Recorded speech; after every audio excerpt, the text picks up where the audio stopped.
ಎಲ್ರಿಗೂ ನಮಸ್ಕಾರ. Welcome to Radhika Ketri vlogs. ನಾನಿವತ್ತು ಸಮ್ಮರ್ ಸ್ಪೆಷಲ್ ಒಂದು ದହି ವರ್ಮಿಸೆಲಿ ಮಾಡ್ತಾಯಿದ್ದೀನಿ. ಇದನ್ನು ವರ್ಮಿಸೆಲಿನ ಒಂದು 3 ನಿಮಿಷದವರೆಗೆ ಚೆನ್ನಾಗಿ ಬಾಯ್ಲ್ ಮಾಡಿ ನೀರನ್ನೆಲ್ಲ ತೆಗೆದಿಡಿ. ಈಗ ಒಂದು ಬೌಲ್ ತೊಗೊಂಡು ಅದರಲ್ಲಿ ಸಣ್ಣಗೆ ಹೆಚ್ಚಿದ ಸ್ವಲ್ಪ ಸೌತೆಕಾಯಿ, ಸ್ವಲ್ಪ ನೀರುಳ್ಳಿ ಹಾಕ್ಕೊಳ್ಳಿ ಒಂದು ಬೌಲಿಗೆ. ಸೇಮಿಗೆಯನ್ನು ಬೇಯಿಸಿ 3 ನಿಮಿಷ ಮಾತ್ರ ಬೇಯಿಸಿದೆ ಸಾಕು. ಕುದಿಯೋ ನೀರಿಗೆ ಬೇಯಿಸುವಾಗ ಸ್ವಲ್ಪ ಉಪ್ಪು ಮತ್ತು ಎಣ್ಣೆ ಹಾಕಿ ಮತ್ತು ನೀರನ್ನು ಬಸಿದುಬಿಟ್ಟು ಮತ್ತು ಇದನ್ನು ತಣ್ಣಗಾಗೋಕ್ಕೆ ಬಿಡಿ. ಈಗ ಒಂದು ಬೌಲಷ್ಟು ತಣ್ಣಗಾಗಿರುವಂಥ ಬೇಯಿಸಿದ ಸೇಮಿಗೆಯನ್ನು ನಾನು ಆ ಬೌಲಿಗೆ ಹಾಕ್ತಾಯಿದ್ದೀನಿ.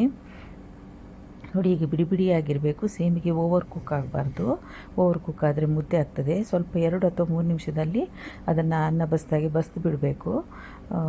ನೀರಿಂದ ತೆಗೆದು ಬೇಯಿಸುವಾಗ ಕುದಿ ನೀರಿಗೆ ಜಾಸ್ತಿ ನೀರಿಡಬೇಕು. ಕುದಿಯುವ ನೀರಿಗೆ ಸ್ವಲ್ಪ ಉಪ್ಪು ಮತ್ತು ಎಣ್ಣೆನ ಹಾಕಿ ಆಮೇಲೆ ಸೇಮಿಗೆಯನ್ನು ಹಾಕಬೇಕು. ಬೇಗ ಬೇಯುತ್ತಲ್ವ, ಸೇಮಿಗೆ ತೆಳು ಇರುತ್ತಲ್ವ, ಹಾಗಾಗಿ ಬಸಿದು ಬಿಡಬೇಕು.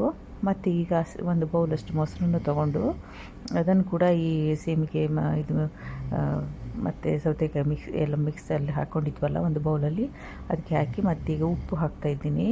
ಉಪ್ಪು ಸಹ ಹಾಕಿ ಅದಕ್ಕೆ ರುಚಿಗೆ ತಕ್ಕಷ್ಟು ಉಪ್ಪನ್ನು ಹಾಕಿ ಈಗ ಅದನ್ನು ಚೆನ್ನಾಗಿ ಮಿಕ್ಸ್ ಮಾಡಿ. ಇದು ತುಂಬ ಟೇಸ್ಟಿಯಾಗಿರುತ್ತೆ ಮತ್ತು ತುಂಬ ಈಗ ಸಮ್ಮರೆಲ್ಲ ಏನಾದರೂ ಸ್ವಲ್ಪ ಕೋಲ್ಡ್ ಆಗಾದರೆ ಏನಾದರೂ ತಿನ್ನೋಣ ಅನ್ಸುತ್ತಲ್ಲ, ಬೇರೆ ಏನು ಬೇಡ, ಇದೇ ನಿಮಗೆ ಊಟದ ಬದಲಿಗೆ ತಿನ್ಬೋದು. ಇದು ತುಂಬ ಫಿಲ್ಲಿಂಗ್ ಆಗಿರುತ್ತೆ ಮತ್ತು ಗೋಧಿ ಸೇಮಿಗೆಲ್ಲ ಜೀವಕ್ಕೆ ಸಹ ಒಳ್ಳೆಯದು.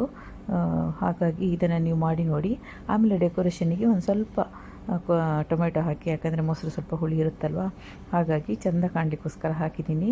ಮತ್ತು ಗ್ರೇಪ್ಸ್, ಇದು ಏನು ಒಂಥರ ಸಿಹಿ ಹುಳಿ ಮಧ್ಯೆ ಸಿಹಿ ತಿನ್ನುವಾಗ ತುಂಬ ಟೇಸ್ಟಿ ಆಗುತ್ತೆ. ನೀವು ಟ್ರೈ ಮಾಡಿ ನೋಡಿ. ಸ್ವಲ್ಪ ಹೀಗೆ ಗ್ರೇಪ್ಸ್ ಬೇಕಾದರೆ ಕಟ್ ಮಾಡಿ ಹಾಕಿ. ನನಗೆ ಇಲ್ಲಿ ವಿಡಿಯೋ ಒಳ್ಳೆ ಆಗ್ತಾ ಹಾಗೆ ಹಾಕಿದ್ದೀನಿ.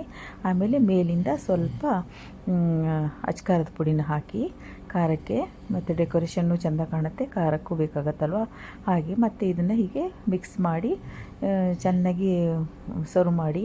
ತುಂಬ ಟೇಸ್ಟಿಯಾಗಿರುತ್ತೆ. ಸಮ್ಮರಿಗೆ ಹೇಳಿ ಮಾಡಿಸಿದಂತಹ ಆಹಾರ ಇದು. ಹಾಗಾಗಿ ನೀವೆಲ್ಲರೂ ಟ್ರೈ ಮಾಡಿ.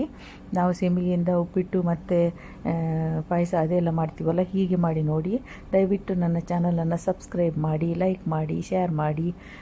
ನನ್ನ